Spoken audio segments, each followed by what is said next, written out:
We're, honoured to be joined by Cloé Lacasse. We're talking to someone who has been the top scorer in the Portuguese leagues. In my university days, that's when I started thinking, okay, maybe becoming a professional could be a thing. But it's a little late now. I'm not in front of the goal anymore. The show's just started. I mean, chill out. Wow. How was the experience playing in the Champions League? They're also your toughest critics, so when things aren't going very well, they're going to be right behind you, being like, hey, why aren't we winning right now? It's a work in progress. Responding to the critics is Daniel Stevenson. Exactly. Okay. I've decided to move and change different countries because I keep trying to acquire different skills and different abilities. They're going to burn me if I get this wrong. So I feel like we should go there.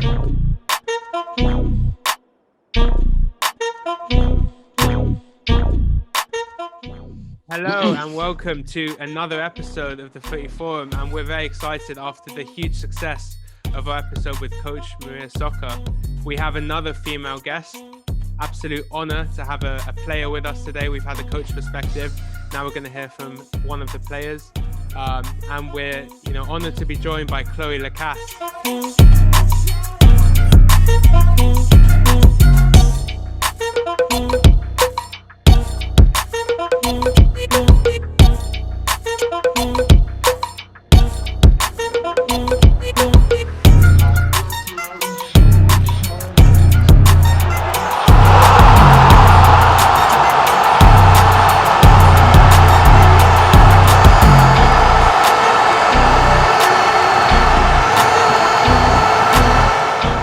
Thank you for coming on today. How are you doing? Good. Thanks for having me. Forward to it. We're looking forward. For sure we are. And, when I did the research at least, it's interesting because it's Canadian, Icelandic professional footballer. So basically, I guess we can start right away from obviously the early roots, how you got into football, soccer in Sudbury, Ontario. And basically, a background, not only as a player, but as a person as well. Pretty basic story. I have an older brother and he played, right? So he was always kicking around in the backyard and I would tag along and just started playing against him really. And then eventually got better than him. And then he quit because he was upset and I continued and he's no longer playing football. That's the basic story. Yeah, it's interesting. I think you see it a lot where actually the more and more I hear about it, you see typically players had an older sibling, whether brother or sister, and then they kind of just got them into the sport. They were maybe tagging along as a spectator in young ages. So we've seen that a lot. I think also Coach Maria said that that's kind of how she got into the sport. So that's interesting. Siblings. But obviously, without giving anything away, obviously early, 1990s in Sudbury, going through soccer, which still is in Canada a relatively young sport. How did you get into it? How was your first teams? Did you play in school? How was the level of competition over there, and the coaching as well? Yeah, so my hometown, Sudbury, it's a really hot town. There's a lot of talented NHL players that come out of there, but there's never really any football players. And like I said, I was following my little brother around and I would go to the pitch with him. And eventually my dad was like, we're just going to sign you up. But I was too young because to join a recreational league in Canada, you have to be 4 in my hometown anyhow. And I was 3 at the time. So my dad just signed me up Wow. in recreational leagues. They don't really look into it. Yeah. So then I started playing around 4 just in a little fun house league. And I think it was around 7 or 8 that I decided to go into competitive league. Someone came and watched the game and they're just like, come check this out. And then I started doing competitive football. Yeah. Well, it's interesting. They weren't checking your ID before the game, before you're under 3 Exactly. house league game. But no, to that, it's interesting because obviously at what age did you kind of figure out, obviously you mentioned you're from Sudbury. So that's first of all, it's pretty north in Ontario. So it's kind of far out from a lot. I'm based obviously near Toronto. So just thinking, at what point you're like, wow, I really love this sport. I want to, make it my career, go to school, go to the States. And at what point were you like, I got a shot. This is what I want to do. Yeah, I wouldn't say I was looking to unquote, but when I got to school, even junior high, I just wanted to pursue a scholarship to get my university paid. and I saw that like football was an easy opportunity to get that done. And I was fortunate enough to go play in the States for about 3 years, and I got a scholarship and paid my education, and I got to play at the same time. I'd say it's after that, or in my university days, that's when I started thinking, okay, maybe becoming a professional could be a thing. And especially back then, it wasn't as high profile as it is now. Now there's good salaries for women's football. There's good clubs. There's big investments being made, and you're treated well, and the facilities are fantastic. So I'm glad I did it. For sure. So University of Iowa, if I'm not mistaken, if Wikipedia tells the truth there. How was that experience as a player, obviously juggling, obviously your priority there was soccer, given that program, but, tell us a little bit about that on and off the field. Iowa Offensive Most Valuable Player. I see you won that award a couple times. Yep, that happened. I mean, when you go to university in the States, they obviously say your main focus and your priority is school, right? But I chose to pursue soccer, and to this day, that's what it was. And obviously my grades suffered a little bit, not too much, but just a little bit. And it's just a lot of juggling, right? Any will say that because you're a full-time student, you're a full-time athlete if you're really trying to do both 100%, right? Yeah. So yeah. For sure. And I mean, to that point, obviously, without skipping over too much, it's really where kind of your journey becomes interesting. And we talk about it with a lot of our, Canadian-based guests, whether they're a player, coach, whatever, is that, North America is not the center of attention in terms of the sport, right? So, if you kind of want to, the Hollywood of football is basically in Europe, right? So talk to us about I don't know, geographically, you're almost, Iceland is Europe, but it's maybe a step closer to Canada. How did that come about? I'm assuming there might be some, ancestry from Iceland. I'm not sure, but what was the situation there? Yeah, so I was really determined to break in Europe. At the time, it was definitely a little bit more difficult than I'd say it is now. There weren't as many opportunities for me anyhow. So I'm sure there's some people that it was easier, but for me, Iceland was the best opportunity that I was given at the time. So that's how I landed there. And I mean, that's crazy, because when I think about it, like Iceland, obviously never been there, but you look at it in terms of what they've done from a footballing standpoint. I mean, I'm sure Sudbury is not much smaller than the actual whole population of the country, right? So it's about the same population. Yeah, but it was crazy because like when I was there in Iceland, that's when they had that crazy run for the Euros, which was unbelievable. Right. And you may get tested on that run, just to warn you. You may get tested on that run later on. For sure. Yeah, that's a little touchy there. Hit a nerve there. Just a little bit. But the head coach Heimir was actually he was the dentist from the island where I played in my club team in Iceland. So I actually have a good relationship with him, and it was pretty cool just to see how far they went, and he got to go as well. Unbelievable. And I mean, like that's something that I always want to go to visit Iceland to see how they basically I don't know. I mean, you have to be doing crazy amounts of things right to be able to beat a team like, well, I mean, England, nothing special, right? But just the run they made all getting roasted today, Morgan. The show's just started. I mean, chill out. Wow. Well, it's a carryover. We actually did a filming earlier today as well, so we've been on for a while, and every chance I get to kind of poke fun of England, I try to. But no, I mean, jumps on it. For sure. I think it's interesting because, I mean, in your time in Iceland, I believe you played for a club, I don't know how you pronounce it, IBV, we'll go with that. Yeah, IBV, you can't mess it up there. But I looked at the town that it's in, and I don't even want to try to pronounce the town name or the island I think you mentioned, but 5,000 people population. Yeah.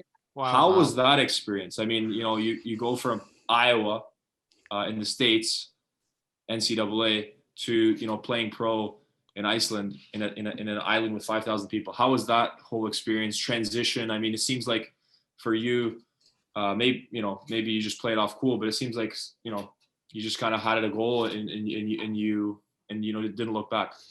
I'm definitely thankful that that's where I started my professional career, because it is a very small island, but they're very focused on football and handball. That's all there really was on the island. Obviously, these people are working, but Right. for fun, that's what they do. They go watch football games, they go watch handball games, so they know everything that's happening. They know all the players. There's also a men's team, so it was definitely a good experience, and they had good facilities considering what it is. It's an island with 5,000 people. You know what I mean? We had to take a ferry to games back and forth. That was a culture shock, to say the least, but I mean, it is what it is. That's Iceland.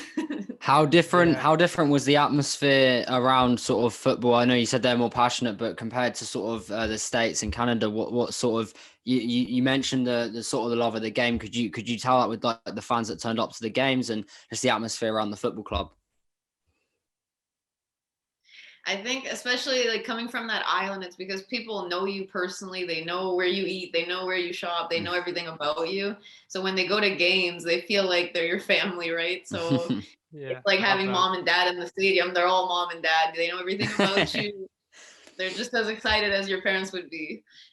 So that was pretty cool for the most part. But they're also your toughest critics. So when things aren't going very well, they're going to be right behind you, being like, hey, why aren't we winning right now? Because we see you at the restaurant. We see you here. I think you should go do this, that. They're the first one to give advice. Okay? There's no hiding. No hiding. No, That's true. That's true. How do you pronounce the town then, out of interest? Bestmannaire. Sounds pretty simple when you hear it. Bestmannaire, right? Have I got that?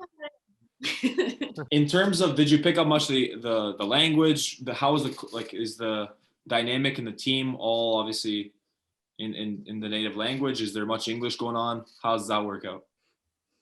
So this specific club is very like foreigner based, just because most of the talented Icelandic players want to play in Reykjavik. Right. So we had a bunch of international players from the US, from Scotland, England, Canada. They were from all over the place, really. There was also a few internationals from Iceland. The core of the team was mostly from abroad. Wow. So how would you say the popularity there, just specifically in this island, in terms of the women's game versus the men's game? Like, could you see it, like, was there quite a strong following as well for the women's team by men and women alike? Yeah, it was, but they definitely had a good following, just because, like I said, it was the form of entertainment in this place. And I think that's why Iceland did so well in the Euros, and they continue to do so well in the sport, just because Iceland is such a small community that people just want to support one another whenever they get the chance. And it was just like that at this club. Awesome. Definitely interesting. So obviously you had a wealth of success there, league titles and whatnot. How about now the move to Portugal? Because obviously this is where, you kind of make the next flight over to Portugal. How was that transition? How did that come up even? What was did you always have your eye, I want to move to mainland Europe as soon as possible? What was the situation like there? Yeah, I was getting to a point in my career where I was ready for a change. And I was actually just playing a friendly match in Iceland. I had just gotten back from holidays. I think it was my second friendly, just coming back in preseason, and a Portuguese agent actually saw me playing, and he was like, you know what, you should check this out, blah blah blah. And he brought up Benfica, and I was like, obviously Benfica being a renowned name that everybody knows, it was kind of an opportunity that I couldn't say no to, and that's how I got here today. So how's the adjustment in terms of what, obviously now you're kind of not an islander per se, in a country where it's 300,000 people. Now you're a massive footballing country. Take it very seriously as well. Benfica is a massive club. I mean, how was that transition? Was it a little bit surreal? Was it something like, hey, this is this is what I'm meant for. This is going to be the next step in my career. How was that transition? It was eye-opening, just because there's so many more people behind this club, and like the Benfica supporters, they live, breathe Benfica. Like, they know everything about you. They know when the next game is coming. They know all your statistics. Even if you don't know them, they will tell you your statistics. And it's just, they're passionate about it all. Yeah, I have people who just slip into my DMs. They're like, "Hey, Cloé, you know this, and that about you," and I'm like, "Okay, good to know, good to know." And I'm like, "Send me a chart just so I can have that." But no, the facilities here are top. We're treated exceptionally, and it's really just been a pleasure ever since I got here. Nice. So how about the language? Have you picked much of the language up? That's actually, so I speak French fluently, and I think they're quite similar. So I can understand Portuguese, like I'd say 90%. Okay, that might be pushing 80%, let's say. On the football pitch, I'm gonna say 95%. The other 5% is selective. So the 95 is what I choose to hear, and the 5 is just pushed aside. But no, I'm starting to speak a little bit, but I'd say, they just poke fun at you when you try. So that's coming along a little slower. That's with your European approach, yeah. Oh, sorry, I was going to say, with your previous team in Iceland, you obviously said that it was mostly foreign players. What's the situation like at Benfica? Is it more foreign players, or is it sort of Portuguese natives that make up the team? Yeah, at the moment we're mostly Portuguese, but also quite a few Brazilian players because they also speak Portuguese, so it's an easy transition for them. It's similar to the men's team, which it's mainly Portuguese and Brazilian base. Besides the Brazilian and the Portuguese, there's myself and a Nigerian player. Oh wow! Okay, wow, interesting. Jeez. So you definitely need to be understanding the Portuguese then in that case. Yeah, there's a translator that kind of runs around during the training session, but I mean, his fitness is top. I hope he never listens to the like that, but he does his best. I can only imagine that guy, that's for sure. I think now is a perfect time before we get into kind of obviously a competition-wise with Benfica, Champions League, etc. I think now is a good time for the first half of the no-name football games. Before we get into that though, Dan, what's your record in this game? Are you 0 for 2 or no? Yep. One draw. Yeah, Thank you, Morgan. I'm 0 for 2. Yeah. No. One draw, one loss. No. One draw, one loss. No. Do you not remember his debut? Lockwood was a 0-0. Yeah. Lockwood was a 0-0. Morgan has no idea what he's talking about. It was one draw, one. I'm 0-1-1. 0-1-1. There we go. So might be a time for your first Dan, win. You didn't deserve that draw. You may have drawn. You didn't deserve it, mate. I would disagree. I think I had a good fight for that one. That's a commentator's mentality. The point is a point. Okay, anyways, so let's get into it. Your goalkeeper now has the ball. So you have 3 options. You can play it into the centre backs. You can play it into your left back, or you can play it into your right back. Now, Daniel should have sent Jovan the answer. So, Dan, have you sent Jovan? Oh, do you want me to do it now? Okay, yeah, I'll do it now. Yep, that would be now's a better time than ever, mate. Lovely. Off we go. So we're kicked off here, and Daniel will get his defensive setup underway, and he's made the decision. So now we're just waiting on Chloe's decision. So Chloe, as we said, you can go into your centre back, your right back, or your left back. So where would you like to go to start off? Going to my right back. Right back. She plays out to the right back, a simple ball to the right flank, and Daniel misreads it, and it will be the ball to the right back. No problems there. Nice. Move on. Okay, so where did Daniel guess? Centre back, sorry. Centre back. So he guessed incorrectly. So we keep moving forward. Okay. So now your right back has the ball. You can either go straight to your right midfielder, you can pull it into the central midfielder, or you can switch the play over to the left midfielder. So Dan, have you sent your answer in? I have already done it. Yeah. Perfect. Okay. So Chloe, where are we going now?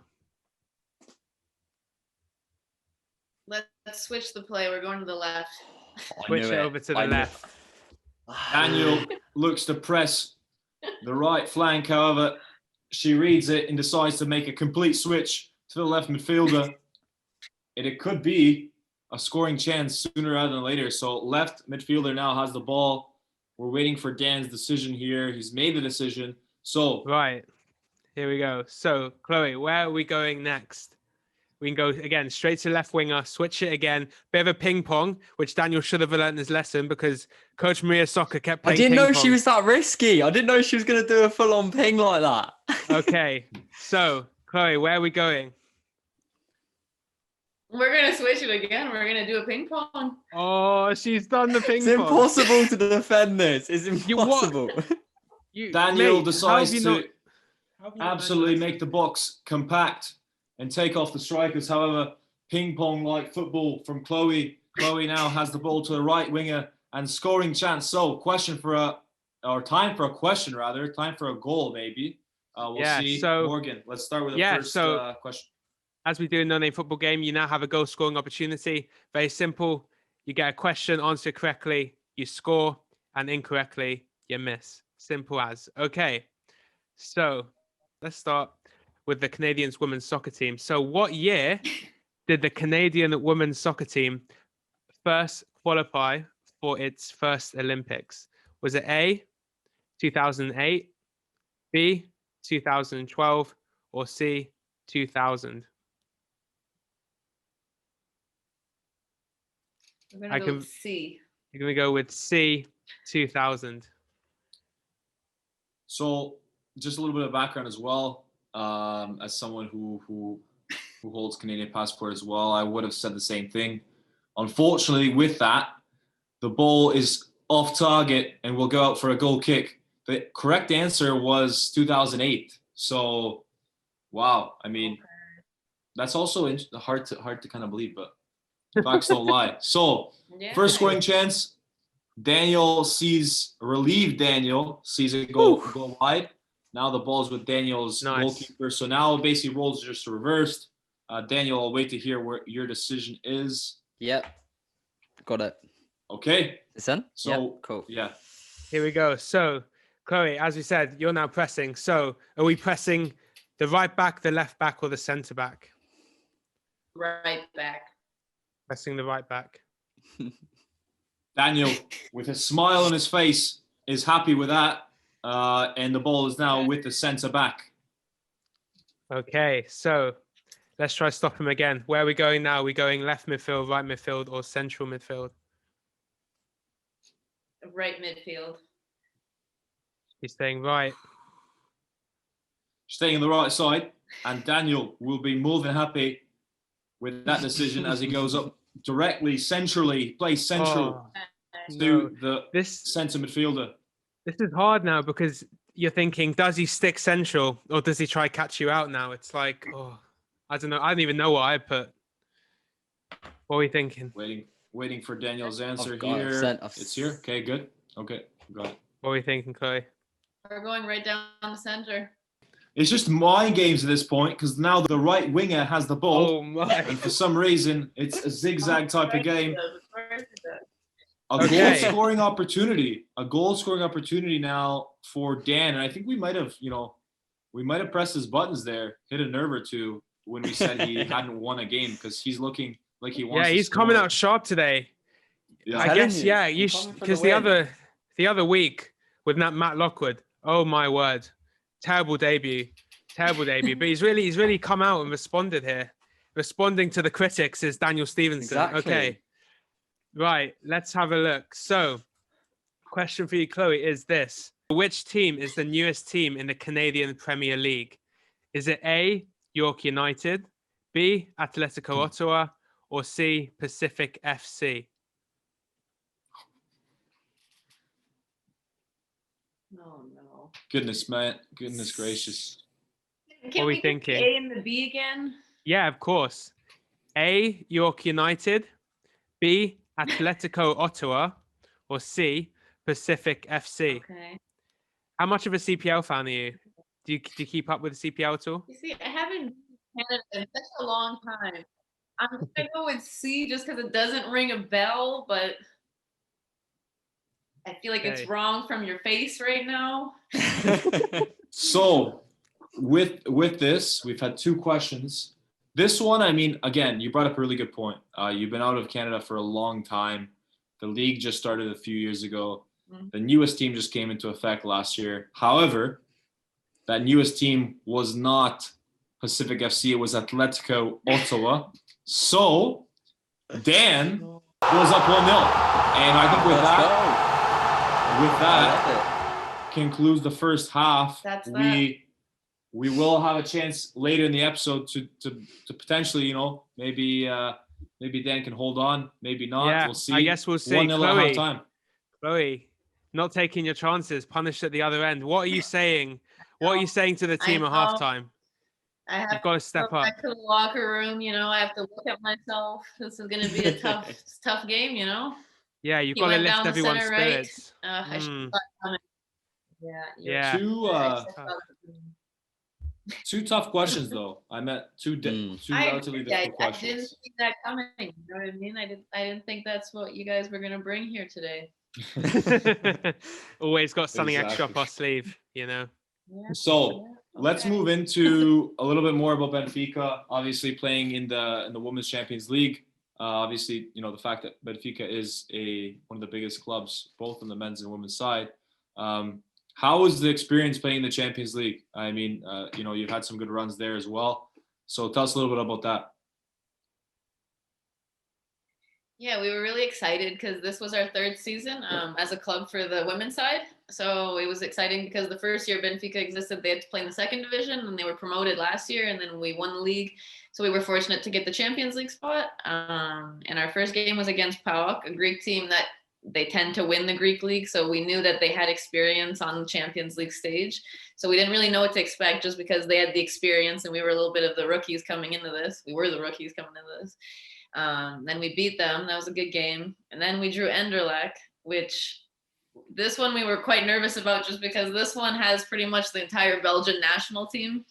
Fortunately, we were able to analyze them quite well just because of all the games they play with the national team and with the club. We won that game. That was quite a thriller. And then we drew Chelsea, and well, that's where it ended. They were tough opponents.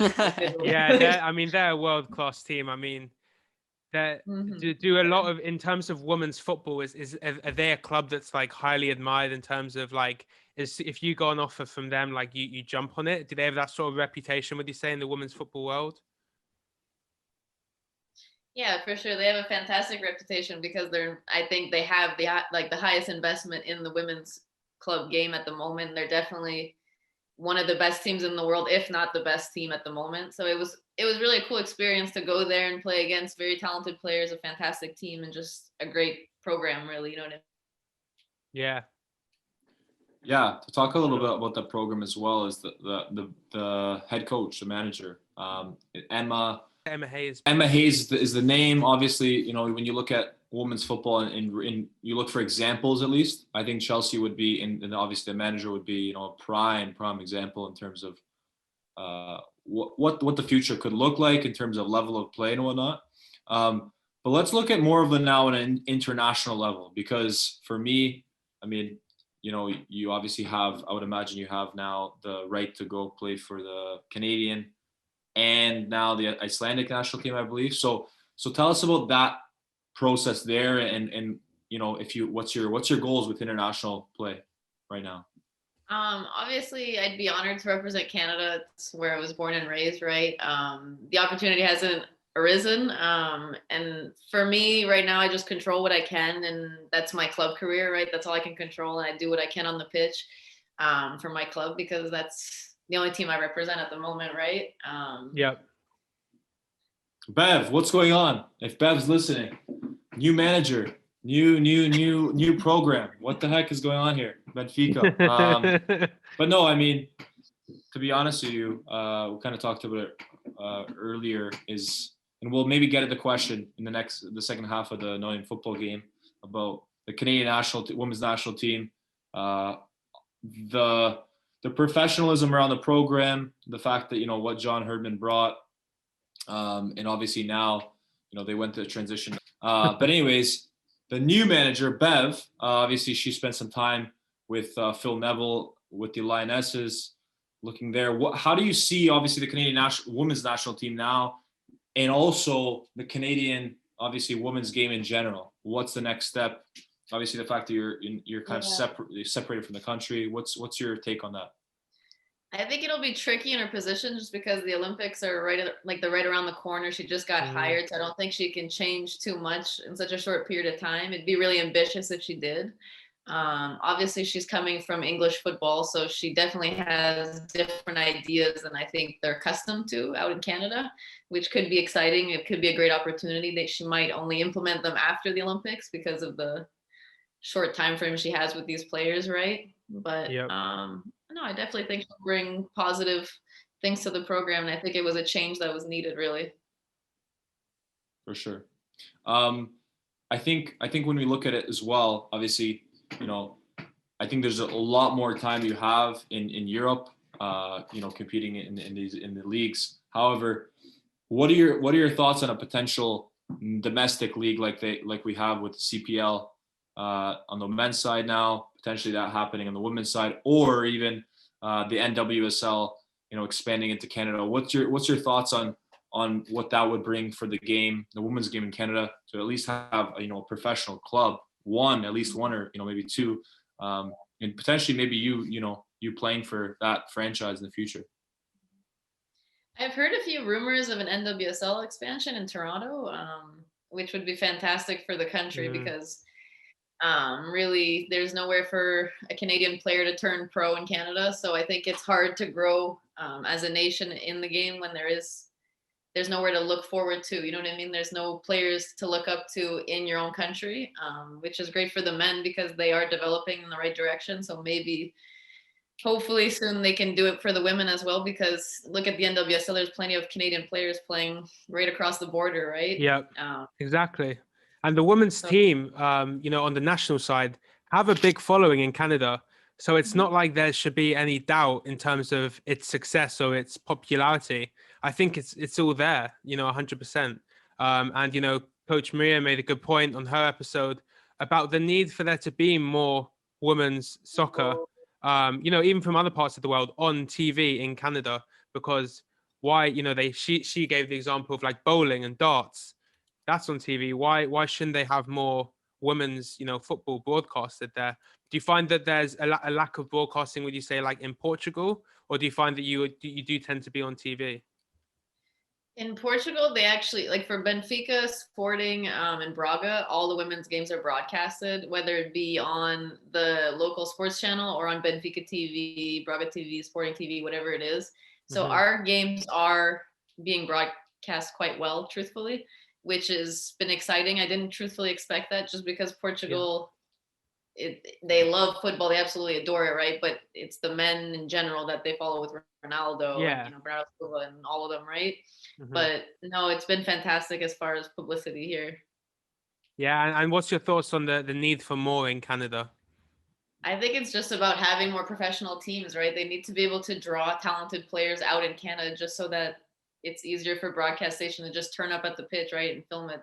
Because right now they have to pay for their TV rights across the ocean or to the American channels. Like, they don't have a local outlet. That's the problem. And I think it's just hard to be a part of it when it's not in your country. Yeah, no, for sure. And I want to dive into something a little bit.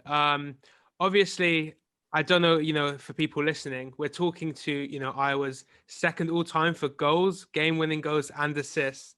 We're talking to someone who has been the top scorer in the Portuguese league. So, I mean, obviously you're having a lot of success whilst moving and adjusting to new places. So if you had to talk a bit more about your experience and what you found was, helping you succeed in being able to move and be comfortable and also succeed in what you're doing on the pitch. So a bit about it, and then maybe some advice you have to people who may be making the same sort of commitments, especially Canadians. It's a big thing, as Jovan's touched on, to have to move out sometimes to get success, in the field of football, let's say. So, I mean, talk a bit more about that, because as I said, phenomenal statistics so far, and you keep, pushing further in terms of what you can do and your potential.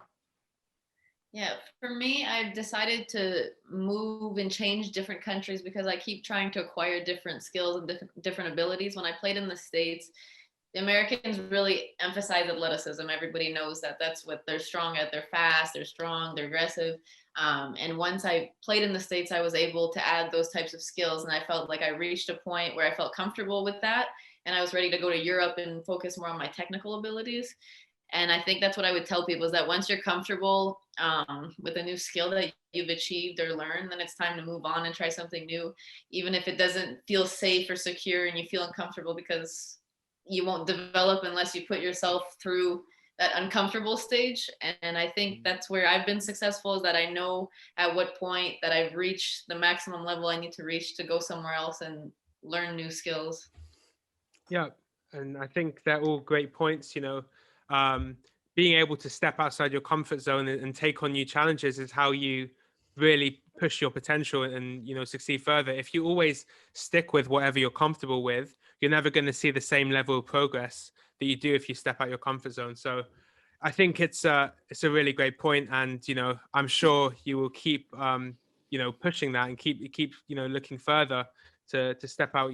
I'm sure you would say there's even more coming from Cloé Lacasse in the future.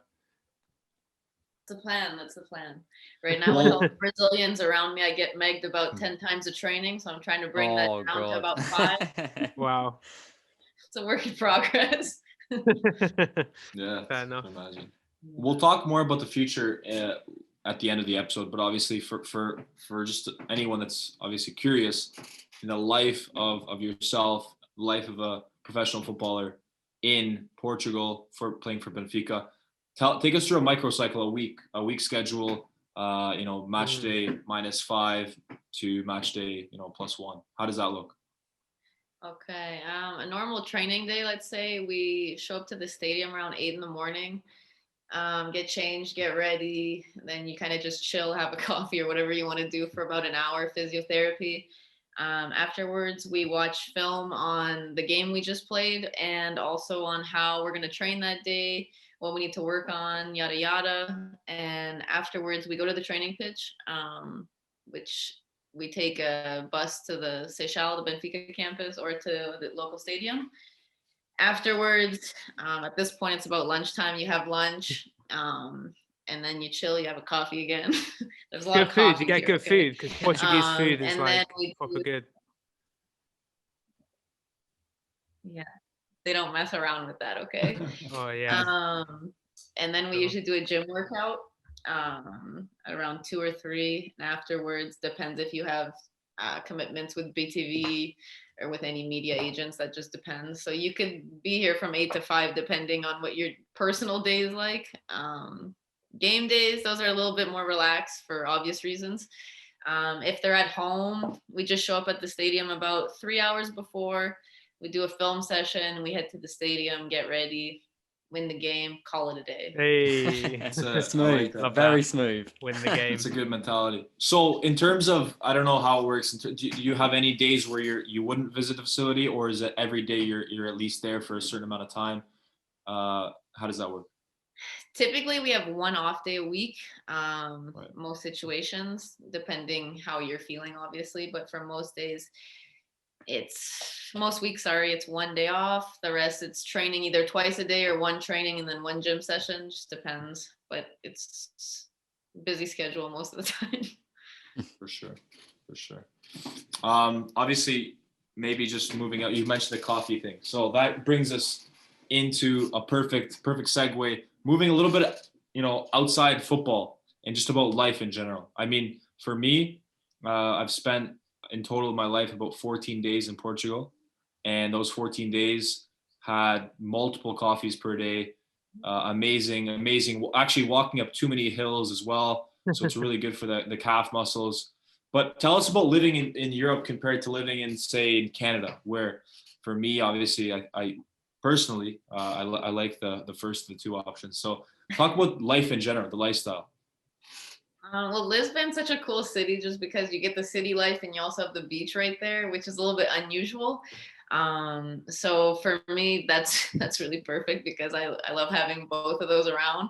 A normal day off, when it's the summertime, I would just go to the beach, just relax, then probably go to a coffee shop, chill there for a bit, just walk around the city. It's such an old city with like old architectural charm, which is beautiful.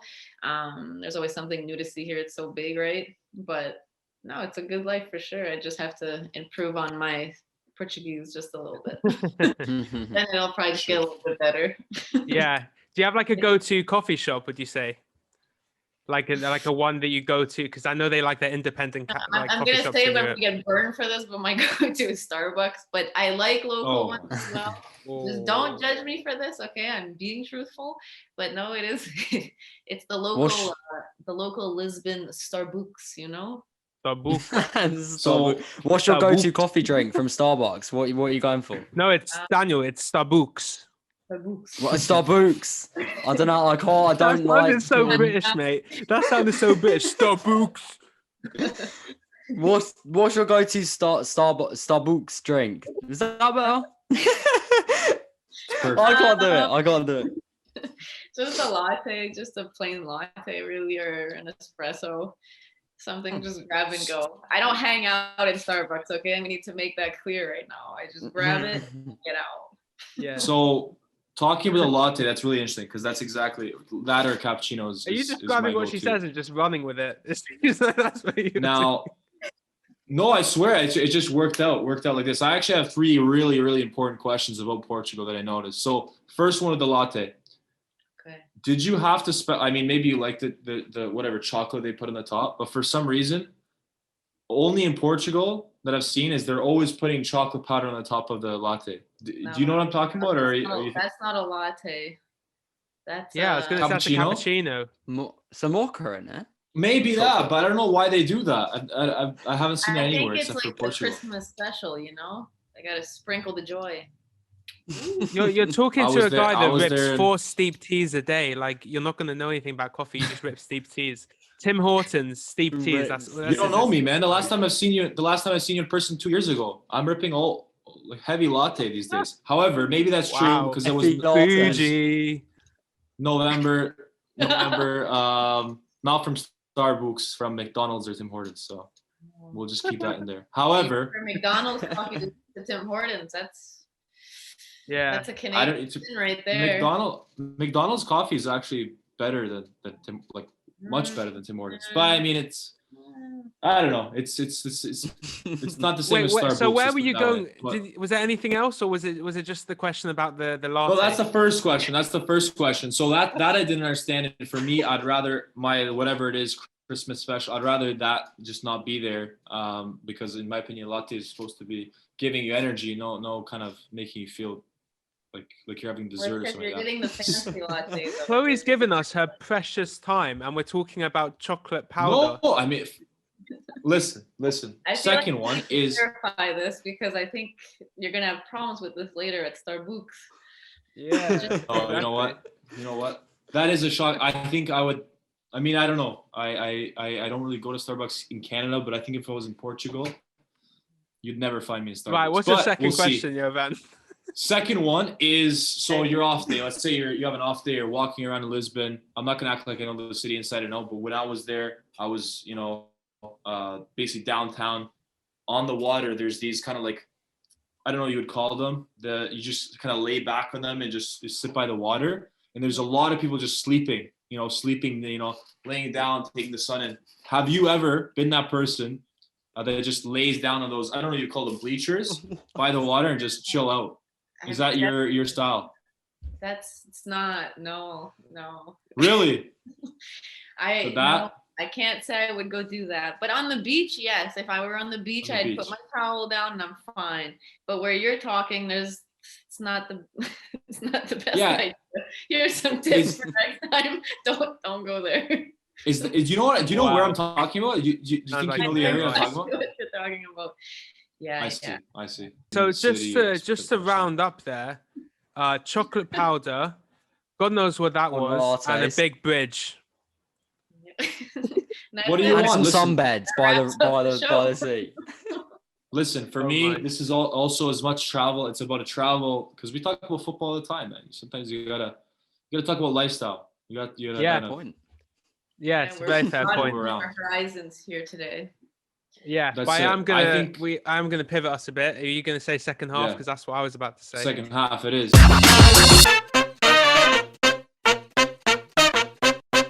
We've tested you on Canada questions, but I think we'll switch into a few other things. You followed Iceland's 2016 run.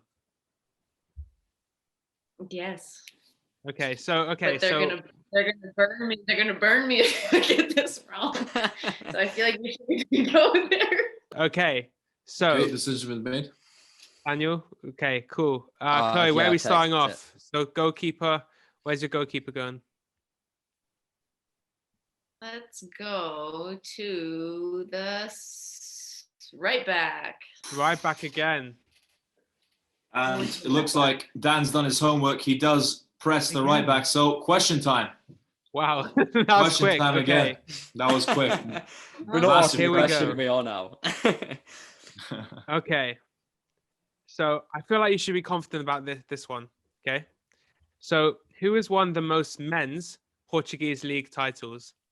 Is it A, Benfica, B, FC Porto, or C, Sporting Benfica. Lisbon? Boom. Benfica, boom. Yes. Benfica, boom. Jovan. Boom, boom, boom. Retain possession. No problems there. We move on. Lovely Right back stuff. has the ball. Great start. Okay. Right back keeps the ball. Where are we going now? Obviously, switch to play last time. Sorry, 2 seconds. No worries, Dan. You just figure Also, out your that left was and that rights. was a very easy question, man. So you were a little bit. We a are little bit nice going on that. in the center. Center. Wow. Cloé Lacasse, pop in at center. Is it okay? She wants to go central, and it does go central. Central midfielder has the ball now, and will look to play a ball into the final third. Lovely. What do you think he's thinking? Because he had his little center tactic. So what are we doing here? We're going to go central. Central. Just looking at the emotions on Dan's face here, and he's happy with that. I'm Another trying to chance keep for an it in. interception. Wow. Centre backs teamed up on the striker. New question. Let's see it. New question. Here we go. So it's coming. At Euro 2016, Iceland were undefeated against Portugal, against Hungary, Austria, and England before losing to A. France. A. France. Easy first. B. Croatia. C. It's Belgium. Or D. A Spain. chance for a scoring chance. She said France. She said France like 5 minutes ago, man. A chance she for a obviously knows scoring that. I think chance. she was Is that what you just said? overthinking. She's like, this is gonna be a tough question. But you said once you said that question, she's like, okay, no problem. A lot of France. So confidence. another question. Goal scoring chance now. You have a chance to level the game. Oh, Come on, yeah. Chloe. Yeah, let's I believe in you. I believe in you. Here we go. So, how many goals does Christine Sinclair have for the Canadian women's team? Is it A, 126? Is it B, 156? Or is it C, 186? What are we B. thinking? What are we thinking? B. We're thinking B. I've got a B. Yes. Final answer. Lock it in. Locked in. Locked in, and It's not a goal. it goes unfortunately off the crossbar and into the stands in the Stadio de Luge, Oh no. in the Stadium of Light. Another great chance Um, goes begging, knocking at the door. Yeah, that's that. I think we have a okay. chance for one more play. I think we have enough so ball- for both way. But we got to try and intercept Yeah, it here, for Chloe, sure. for sure. For sure. Here we go. Here we go. Ball is Listen. with I feel Yeah, like Dan's Dan's that's goalkeeper. with the Iceland questions. I don't think we should have changed there. We should have kept going with those. Yeah, maybe we have should have one gone with too, the that's Iceland shocking. question. I think we've got one more. We've got another Iceland question. But it's a little There you late now. go. I'm not in front of the goal anymore. We'll get you That's back it. there. We'll get you back there. I'm telling you, we'll get you Okay. back there. Okay. Okay, good stuff. Right, so where are we going? Dan's obviously got his keeper's got the ball, so we're pressing one of the three defensive Mhm. options. Where are we going, Chloe? Center back. Center back down the middle. Yeah.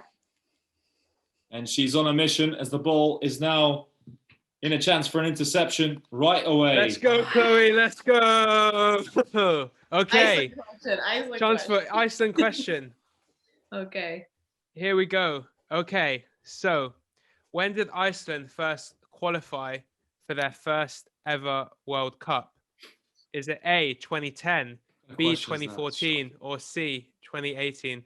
When did The Iceland last qualify World for their Cup, first World Cup? Final answer. When was that? Last 2 years World Cup. That would be the 2018 World Cup. Final answer. ago? Lock it in. Lock it in. Locked in, and now we have a scoring chance locked in as well. So, Wow, question interception time has for a been leveler. made. Interception has Jeez. been made. Wow. Okay. Oh, That's crazy. where? Ooh. Okay.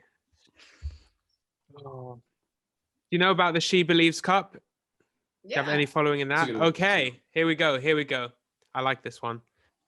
The 2021 She Believes Cup will feature Canada, US, Brazil, and who? Is it A, Spain, B, Mexico, C, Argentina, or D, England? C.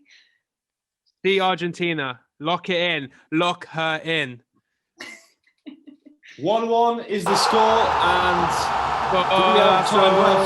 That's good, because I honestly, when I wrote that question, I didn't know if you'd know that. Well, I actually spoke with the Brazilian keeper today, and she told me her first game is against Argentina. Wow. Our keeper is the Brazilian keeper, so that worked out. There you go. I see. Look at that. See how that works out. Bingo. Yeah. What are we thinking? What are we thinking, ref? Is there any time left, or what are we? It's really up to Chloe. Chloe, do you fancy giving it one more attack, see if we can nick the ball off Dan and go for the winner? No, let's go for it. Let's go for it. Okay. Right. Okay. So Dan, your keeper has the ball. Mm-hmm. Your keeper has the ball. Have you you sent in your decision? I've sent it. Yeah, I've sent it. Sure has. Okay. Sure has. Nice. Okay, Chloe, where are we pressing to start off with? The right back. Pressing the right back. Wow. Pressing really the right liking back. the right back. And it's fortunately read it all wrong, and the ball is now with the left back of Dan. Okay. Dan's looking to respond right away. Okay. Where are we going now? Left flank. Go on left flank. So in turn, you're pressing the left flank, or you're going to... I believe I'm on the press right now, correct? Yeah. Yes. So are you pressing his left side, or are you pressing towards your left side? I'm pressing his left side. I didn't get it. She'll be happy with that, because chance for an interception now with the right midfielder. Wow, question time. Question time it is. Here we go. So you're getting that MLS question now. Okay. Here we go. So question is, who won the first ever MLS Cup in 1996? Was it A, LA Galaxy, B, Chivas USA, or C, DC United? C, DC United. Yeah. I felt some subtle confidence there, actually. I've actually been to one of their games, so I feel like, let's go. Well, let's find out. Lock it in. Lock it in. Well, that game was definitely paying dividends right now, and now you're on the ball. So there you interception go. made. Interception. Can she get the winner? Let's find out. Okay, so where are we going? So obviously your right midfielder has the ball. So obviously 3 options: straight into the winger, or into the striker, or across to the left winger. Let's go to the left winger. He knows. Shocking, Dan. Dan, how long do you need, mate? Come on, sort your life out. I zoned out, bro. Shocking. I feel like I should get that just because. Just have the 3 points. Yeah, my defenders honestly, have gone on holiday. Shocking. Yeah. This guy's watching Tinkerbell fly around the room like. Goal scoring, game-winning chance here. Peter Pan has switched off. Okay, so here's your question. We're going back to Iceland now. Okay, so who won the 2020 Men's Icelandic League? Was it A? Sorry about these pronunciations. So just bear with me on the pronunciations, okay? So was it A, Stjarnan? Did I say that right? Stjarnan? Stjarnan, yep, very close. Was it B, KR? Or was it C, Valor? I'm going to go with C, Valor. C, Valor. Final chance of the game. Can she rob a win from Daniel? I can tell already, bro. We're just checking it out now, and it is a massive yes goal scored, 2-1 victory. Dan must think there's something. There might have been some, paying off the refs in this one. He had a chance to take all 3 points. Unfortunately, he's now 0-1-2. Great comeback though. That's the honestly, every time we do this, we get a new record. So last time we had the fastest goal, and now we have the first ever comeback. So that was that was an exciting. We've had no one come back, and I just stayed focused the whole game, and I really Chloe, you were engaged. Did you enjoy that, by the way? Just a bit of feedback. Did you enjoy the game? Like something a bit different on the podcast? Well, once you started giving me questions that was more my realm, I really enjoyed it. Yeah. Like anything, you start winning, you'll enjoy it. You lose, it's shocking. Facts. Anyways, I think this is a good time. Obviously, 3 points picked up. Let's talk about the future. What the future brings for you. Obviously, you're in a really good place right now. It seems. I actually enjoy this episode a lot because we didn't mention until now the coronavirus.